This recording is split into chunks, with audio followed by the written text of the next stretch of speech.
La réunion de vendredi devait être celle du compromis.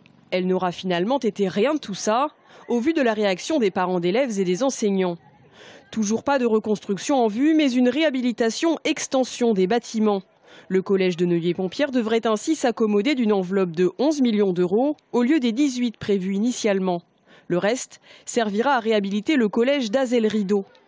Un budget jugé réaliste pour le conseil départemental, mais totalement inadapté aux yeux des enseignants. Ce n'est pas un problème de budget non réaliste, c'est un problème d'urgence pour pouvoir permettre au collège de pouvoir bien fonctionner en termes de sécurité, puisqu'on a une densité de type carcéral au niveau des 585 élèves et puis de l'empilement des salles modulaires, donc préfabriquées, et d'autre part un problème d'hygiène, puisque ce problème de l'amiante se pose partout dans le bâtiment. Une demi-pension neuve et 10 nouvelles salles de classe qui viendront remplacer les préfabriqués existants.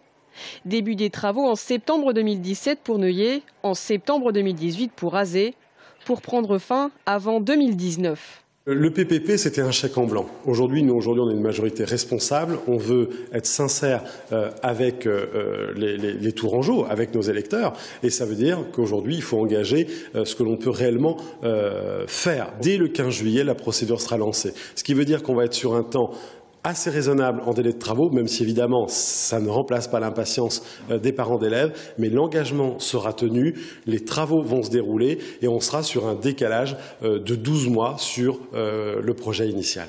Une session extraordinaire est prévue le 10 juillet prochain au conseil départemental pour discuter de la situation des 54 collèges publics d'Indre-et-Loire.